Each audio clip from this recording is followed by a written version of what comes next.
Hey, vinyl community people and all my music loving friends. It's Mike MGK Boston back with another video. Rubbing my hands together because I'm freezing, even with the heat cranked. We're in a bit of a cold snap. Most of this part of the world, right up into Ontario and Quebec, and we're of course in the greater Boston area. We're having a real cold snap, but that's what you get in early February, and it's going to be short-lived. Tomorrow we're heading back up into the 40s. Well, not high 40s, but I think the high tomorrow is actually 40 degrees Fahrenheit. So as usual, the weather around here is a roller coaster ride. Keeps life interesting. Interesting rather. So anyway, today I'm doing one of these. It's sort of it's a marathon of sorts. This is my medal from the Boston Marathon last spring. The reason I'm showing that is because this video is probably the longest video I've ever done and ever will do. There was a channel, Dots and Loops, a recent discovery of mine. I just, in the past couple days, he had a thing going where he had, we do the vinyl tag every January in the vinyl community. He had 100 questions. It was just insane. So this other channel, and then he had a contest you could enter if you could try to do partial all the way up to 100, to show 100 releases. Anyway, a channel I just discovered yesterday, it's called Fitz's Electric Bar, F-I-T-Z, Fitz Electric Bar. He did 40 plus 1 against that 100, and so he did 41 against the tag. And the tag, just like the regular vinyl tag that Rob Walker puts out, it's just a bunch of questions. So I was able to hit, I think, 39 of the 41. I went over to Dots and Loops channel, and from the original posting for his contest, I just grabbed randomly, cut and paste. So I don't know if these are going to be the same questions. A few of these I think are the same as Fitz did in his video. So I better get cracking because we're never going to get through this. So clearly I'm bored. It's just so cold. So I thought, hey, I'm going to do this. All right, number one, Todd Rundgren involvement. Of course, Meatloaf Battered Hell, engineered, produced, and mixed by Todd Rundgren. A title with fewer than 5 letters. That'd be Go. This was a Steve Winwood project he did with Michael Shreve and Stomo Yamashita. And it's called Go. There they are in the back. The trio right there. Really excellent record. Look that one up. Solitude and Nature, 2 highlight tracks. Since I'm showing it, I'm going to make a couple of recommendations. A record from high school you still own. That's The Cure, The Head on the Door. Release date on this one, 1985. Right there. Key tracks on this, In Between Days, Kyoto Song, Close to Me. Night Like This isn't too shabby either. A record you were supposed to like. Sorry, I keep looking down. I got to read these questions. A record you were supposed to like, but don't. Wouldn't say I don't like it, but it's just a really difficult listen. This is Miles Davis. It's Live Evil. It was a double album and it's a double CD. See right there on the inside. Yeah, it's just, there's Miles right there. But really cool artwork though. It's just, I'm not a huge free jazz guy. I bought that when it was reissued on CD. It's really tough listen, but of course I'm keeping it and not selling it, because I love Miles anyway. A record you were not supposed to like, but do. Well, we like what we like, right? Just like my Guilty Pleasures video. This is Al Hirt, live at Carnegie Hall. I love Al. And of course, Al Hirt, he is the king. That's live at Carnegie Hall. Bye Bye Blues, Gypsy in My Soul, When I'm Feeling Kind of Blue. There's a few you can look up. First soundtrack you ever bought. Bought this one, I was probably in 5th grade. Around it was in the movie theater, and of course you know it. There it is, Saturday Night Fever. A good $5 record everyone should own. Well, in the spirit of the late David Crosby, who passed a week or so ago, it's Crosby, Stills, Nash and Young, Deja Vu. I'll find that anywhere. I always see that everywhere. That's a good pressing though. A record that defines you 25 years ago. I bought this Art Blakey album. I got really into jazz post 1995, that period up until the year 2000, well, and beyond. During that 5 years, I just became almost a jazz purist, and that's almost all I listened to. It felt like for a while. Really got into jazz, and this is Art Blakey, the legendary drummer, and the Jazz Messengers. Other personnel on this: Lee Morgan on trumpet, Wayne Shorter on sax, Bobby Timmons on piano, and Jimmy Merritt on bass. And of course, this is a reissue on the Blue Note label. You can see it right there, and that's Art Blakey. A record that rhymes with orange. Well, I had a hard time with that, so it's going to be blancmange, orange, right? If you're saying orange in French, and it's blancmange, happy families. Nice slice of the 80s right there. Hard to find record from a popular artist. I showed this in a recent vinyl community video I made. I don't remember which one, and a couple people commented they'd never seen it before. So I would say this would qualify. I've never actually seen it out in the wild either. I bought this when it first came out. This was 1988 on CBS, Epic. So yeah, there's the guys, and this is a 2-record set. Really nice. So yeah, hard to find record from a popular artist. Most common record in your collection. Well, I have several of those, and this is just one example. It's Boston's second album. It's Don't Look Back. Very common, that. All right, so 2 farthest records not in common in your collection. This is fun. So my friend John D at Down Under Tunage, I know he will know Joan Sutherland because she's also from Australia. And this is The Art of the Prima Donna. Of course, she was an opera singer. There she is on the front, the Dame Joan Sutherland. And I would doubt they would ever share a stage, but this is Metallica and the Garage Days EP. Pretty far apart, I'd say, right? It's Joan Sutherland and Metallica. Opposite ends of the musical spectrum, if there ever were opposite ends. A record that makes you want to puke. Well, if I had a record like that, I'd probably get rid of it, sell it, throw it in the trash. So instead, I'm going with a record that makes me happy. And that's Golden Greats by The Ventures. All right. A record that is a horrible pressing. I bought this at a show recently. I should have known better. There's a label called Crown. I don't know if they would buy rights and reprint a lot of jazz stuff, but it's always terrible. And I got what I paid for this. This was $4. Though it's in really excellent condition, no pops or hips, or pops or whatever you want to call them, crackles on the record itself. It sounds terrible. And it's too bad because this is a really nice lineup on this one. This is a jazz album, of course, with Jerry Mulligan and Chet Baker on trumpet. It's unfortunate. Terrible example of a horrible pressing. Conversely, a very nice sounding record. Well, that'll be this one, Lou Donaldson, alto sax player here, and this is a quintet, and it's called Blues Walk, and of course, it's on the Blue Note label. It sounds terrific.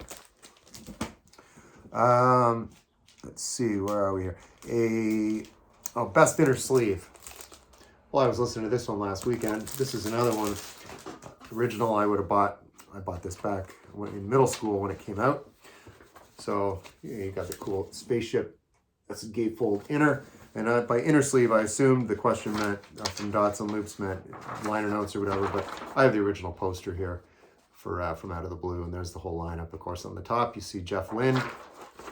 And yeah, example of a Example of a nice best inner sleeve, rather. That's ELO, Out of the Blue. All right, a cover you can't stand, but a record that you love. Immediately thought of this one. It's Boomtown Rats in the Long Grass. I mean, these guys, I can't tell that, the one dude looks like he just came out of a welding shop. I don't know if Bob Geldof just came from the gym. He's not even wearing shoes.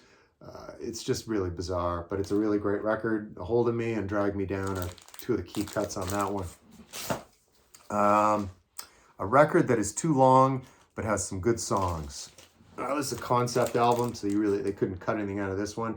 It's Genesis, Lamb Lies Down on Broadway. A little too long for my liking, but it's rare. I'll sit through both records on that one. I usually listen to one and I've had enough. What's this one? A record to make you cry. Well, it's not going to make me cry, but there's no arguing that Mare Brennan has a beautiful voice. There she is right there. Sister of Enya, if you're familiar with Enya, both from Ireland, and this is Clannad. A couple of songs in traditional Gaelic on this one, but there's also a really nice duet with Bono called In a Lifetime, and Closer to Your Heart is another great track on this. It's just really nice, kind of Celtic, Irish, new agey, if you will, but it's not going to make me cry. But it's a pleasant listen. Let's go with that. Your workout record. Well, I do a lot of running. I don't wear earbuds because I want to hear the car coming that's going to run me over or the dog that's going to chase me. But if I was to listen to music when I'm out there, this will get the wheels moving. It's Motley Crue, Shout at the Devil. Your workout record. I own this record because someone said I should. All right. Buddy of mine, JP, from way back, I know he watches these videos. Remember, he recommended this one. It's Tad, 8-Way Santa. Record I bought because someone recommended. An overrated record. Let's see. Oh, wait, no, I skipped one. A record that sounds totally different than you thought it would. This is Two Generations of Brubeck. I'm a huge Dave Brubeck fan. Love everything he does in his various incarnations throughout his career. This is with his three sons here, Chris, Darius, and Danny. They're still doing it.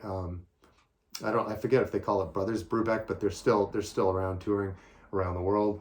But I looked at this, I saw this at a used shop, and I was like, is this a mix of rock, like his sons with him? No, they're traditional jazz players, and Chris plays, his one son, I think that's Chris right there, one of these two down in front, he plays both trombone and piano. But I thought maybe, they're going to mix rock with jazz, and I grabbed it in the store because it was only a few bucks, and it was in great shape, and I got it home and threw it on, and it's traditional Dave Brubeck, like they do a version of Blue Rondo a la Turk on this one, among others, and there's some photos of the whole gang together there. It's a really cool record, and I'm glad I found that. All right, totally different than I thought it would too. An overrated record. Well, this one was easy. Iron Butterfly and In-A-Gadda-Da-Vida. It's almost to me like a novelty album. Side 2 is the song In-A-Gadda-Da-Vida. This one has some water damage, but it's okay. I'd rather hear the radio edit of In-A-Gadda-Da-Vida. It just goes on and on and on, and that's the novelty of it. And these guys are okay musicians, but it's not great. So I'd call that overrated. An underrated record. Never see this one getting any love in the vinyl community, or this band for that matter. Simple Minds, Sparkle in the Rain. I saw this tour. I was probably in 11th grade. Excellent. They were at their peak. Jim Kerr, great singer. Book of Brilliant Things, Waterfront, Speed Your Love to Me, Up on the Catwalk. That whole record's solid. All right. A record that you have no idea why you own it because you never listened to it. It's Proclaimers, Sunshine on Leith. I bought this at the time it came out, only because the song I'm going to be 500 miles, and I bought it for the one track. I think I listened to it once, and that's about it. So the Proclaimers. Record you own, but that question was record you own, but you've never listened to it. I take that back. I listened to it once, like I just said. Okay, a record that makes you levitate. Well, I won't say it makes me levitate, but it certainly chills me out. It's Keith Jarrett, the Cologne concert. Cologne, however you want to say it, Germany. It's the double set, and it's Keith Jarrett, and it's a record that makes you levitate. Wow. All right, wording of these questions is a little dramatic. A record that looks cool or makes you feel cool. All right. I just love this movie because I love 80s metal, hair bands. There's Mark Wahlberg on the cover. It's Rockstar, and it's just a great soundtrack. The fictional band Steel Dragon on this one, and look up any of the tracks on this one. What would I recommend on here? Blood Pollution and Long Live Rock and Roll. I forget who actually does the vocals. It might be Zakk Wylde. I'm not sure, but this is a really good soundtrack, and it makes me feel cool, like a rock and roller. All right. An instructional record. I went over and over in my head. I have nothing even remotely close to that, so that's one of these 41 questions I'm going to have to pass on. A record that heals. I won't say it heals, but when it's freezing cold outside and I put this on, it feels like July. It's Bob Marley and the Wailers live. A record with bad graphic design. It's a good record. I'm a huge Dead fan, but this is a terrible cover, and it's In the Dark, Grateful Dead. A record that changed over time for you. So I'm a big Springsteen fan, mostly with the East Street Band. So this Human Touch and Lucky Town, I really wasn't all in on, but I bought these CD copies during the pandemic at some point, and gave them another shot. And I think Lucky Town and Human Touch kind of came out within the same year. Of course, these are without the E Street Band. And it's one, I didn't like it when it came out, but I like it now. Kurt Cobain ruined it all. Show an example of 80s fun. I suppose that's alluding to the fact that grunge came in and all the new wave went away. I guess is the play on that one. So here's a great example of that. It doesn't get any more fun than this. It's the Housemartins, the people who grin themselves to death. All right, getting near the end. A record made me high. Well, maybe been high when I listened to it. It's Pink Floyd, Animals. A surprising dance record. I used to go to clubs in Quebec all the time because I grew up in Eastern Ontario in the 80s when I was just coming up before college, and used to hear this one once in a while. It's Vicky Benson, Easy Love. It's a 12-inch single. See on the A side, it's a dance mix. It's just kind of like trashy Euro disco, and this is what I would call a surprising dance record. Vicky Benson, Easy Love. If you like Euro disco kind of synth, give that a look. It's on YouTube. I looked it up last night. A maddening record. I don't know what that means. Again, it's like the record that make me puke. If I had a record that made me mad, I'd probably get rid of it. So I'm going to pass on that question. Likewise with the next question, a scary record, unintentional or not. I don't have anything like that in my collection at all. That one really stumped me. But moving on, I've got the rest of these questions locked down. A short record. I kind of cheated on this one. This is a 5-song EP. It's Images in Vogue from Vancouver, British Columbia, Canada, 1984. A great example of new wave synth too, synth pop alternative. A mixed race record. Look no further than UB40. This is their release UB44 from 1982. Your most eclectic record. Immediately thought of Holger Zuke. He's no longer with us. He was in the band called Can from Germany, C-A-N. Some people call it Can, some people call it Con. Depends where you are in the world.